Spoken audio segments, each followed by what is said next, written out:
3 দিনের দিন 25 তারিখে ঘটনা ঘটলো। 28 তারিখে এক অফিসার এসে, আমি নাম করবো না, ক্ষমা করবেন আমাকে, আমি প্রতিজ্ঞা ভাবতে চাই না, আমি নিচে SMS দেখেছি, আমার স্বামী লিখেছিল something is going wrong, please protect, একটা SMS দিয়েছিল আমি চেয়েছিলাম যাতে আমি প্রেজার করে রাখি। আমি তাকে বলেছিলাম, আমি কথা দিলাম আমাকে কাউকে দেবো না। উনি আমাকে দেন নাই, শুধু আমাকে দেখিয়েছেন যে দেখেন।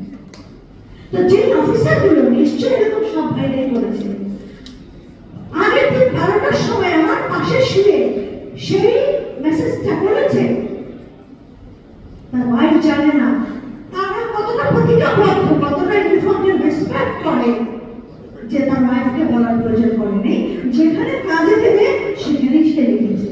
তাহলে কি হলো? কেন প্রাণ দিতে হলো আমাদের সামনে? কেন আজকে আমাদের এই অবস্থা? কেন আমাদের বাচ্চারাও গুলি খাচ্ছে? শুধু বাকি আছে আমরা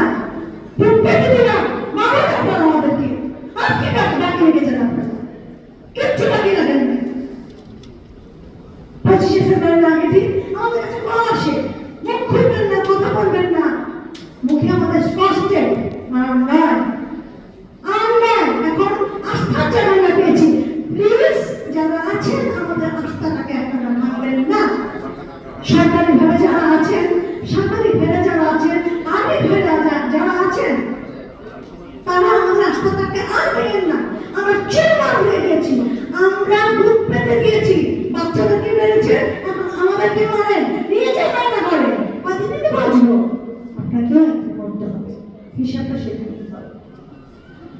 আরেকটা দুঃখের কথা বলছি, এটা জাস্ট একটা সিলি দুঃখ, এটাকে খুব একটা অন্যান্য দুঃখের কাছে এটা কিছুই না। মনে করেন আমরা যখন যেই প্রফেশনে থাকি না কেন, প্রথম যখন চেয়ারে বসি আমরা সবার সাথে পরিচিত হই না। এই মনে করেন আমি বাংলাদেশে আমি আছি, আমি দেখতে চাই আচ্ছা প্রোগ্রামে কে কে আছে, নিউজে কে কে আছে, প্রোগ্রাম কে কে করছে, রান্না বান্না কে কে করছে, একটু পরিচিত হই। টেলিভিশন খবর আছে, মনে করেন এবং যে যে চ্যানেলে আছি, যে যে ব্যাংকে আছি, যে চাকরিতে আছি না কেন, আমরা কি করি যে সিনিয়র যে থাকে সেই কাজটা করে যে সবাইকে ডেকে একটা পরিচিত করবো। কারণ নিউ কমার একটা নতুন বউয়ের মতো, নতুন বউ যখন একটা বাড়িতে অন্য একটা নতুন বাড়িতে যায় তখন তার কাছে ইনসিকিউর লাগে। কথাটা ঠিক বলেছি ভাবি না? তখন ওই মাসে মানুষের ওয়েলকাম না করে তার আরো ইনসিকিউর লাগে। তেমনি যে নতুন চাকরিতে যায় সে নতুন বউয়ের মতো, তাকে পরিচিত দায়িত্বটা সিনিয়র। ঠিক তেমনি আমাদের এই 15 বছরে কতগুলো আমাদের চিফ ভাইকে আমরা পেয়েছি। আমি যদি আমার একটা ছোট্ট সংসার 2300 ফিট স্কয়ার ফিটের একটা বাসাকে কন্ট্রোল করতে পারি না, সেখানে এত কন্ট্রোল আমরা কিভাবে করবো? সেটা আমরা বুঝি, আমরা অশিক্ষিত না। কিন্তু ভাই ভালো লাগে যখনই বোনদের বাচ্চাদেরকে একটু মাথায় হাত দিয়ে আপনারা বলেন যে বাবা তুমি কেমন আছো, কিছু প্রয়োজন আছে কিনা। এবং যখন যে ভাইরা নতুন আসবেন তারা যদি একবার হলেও আমাদের সুখ পরিবারকে স্মরণ করতেন যে ভাবিরা 365 দিন 1 বছর, তারা 3 বছর থাকে, এক্সটেনশন হয় কিনা আমি বলতে পারবো না। তো ভাবিরা আসেন না যে সুখ পরিবারের সাথে। আপনাদের তো সিনিয়র ছিল, আপনাদের বড় ভাই ছিল, আপনাদের ছোট ভাই ছিল, আপনাদের যে এই দিন আসবে না, ইউ নেভার নো আসতে পারে যে দেশে আমরা বাস করি।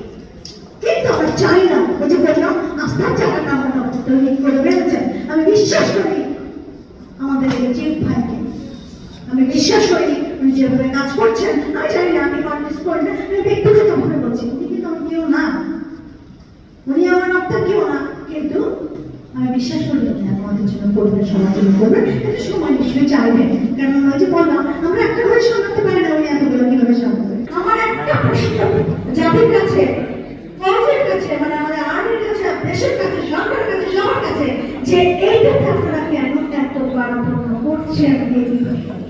আমার কথা হচ্ছে এই দিবসটা পারমিশন দিতে এত কষ্ট কেন আপনাদের? এত কিছু পারমিশন হয় আপনাদের? মুরগি লক্ষ্মী দিবস হয়, আনন্দ দিবস হয়, হাসির দিবস হয়। এটা কি আপনারা আমলেই নিচ্ছেন না? এটা কি আপনাদের কাছে কোনো সিরিয়াস ব্যাপারই মনে হচ্ছে না? যারা এটা অথরিটি, আমি তাদেরকেই বলছি, কাদের বলছি তারা নিজেরা বুঝে নেবে, ঠিক আছে? কি ক্ষতি হবে আপনাদের তাতে? একটা দিবসে তো চেয়েছি, আমরা টাকা চেয়েছি, আমরা গহনা চেয়েছি, আমরা পয়সা চেয়েছি, যা তো ওখানে দিয়ে এসেছি। লক্ষ লক্ষ টাকা, লক্ষ লক্ষ গয়না, লক্ষ লক্ষ হ্যাঁ, আমরা বেতন মতো পাই না। এখন প্রশ্ন আসবে, সাংবাদিক ভাইরা আমার অত্যন্ত প্রান্তনা আছে যে লক্ষ লক্ষ টাকা, লক্ষ লক্ষ গয়না একটা মেজর ওয়াইফ থেকে পায়, একটা লেফটেন্যান্ট ওয়াইফ থেকে পায়। আমাদের না ভাই, বোন থেকে এনেছি, মা থেকে ধার করে এনেছি, ফ্রেন্ডের থেকে এনেছি, যে ওই দিবসগুলোতে আমরা পড়বো। আমি বলছি 2009-এর সেই আমাদের কালো রাত্রি, কালো দিনগুলোর কথা। আমরা সবাই গহনা নিয়ে গিয়েছিলাম, ওগুলো আমাদের নিজের না, কিন্তু দিন শেষে আমাদের তো সেটা শোধ করতে হয়েছে বা হবে।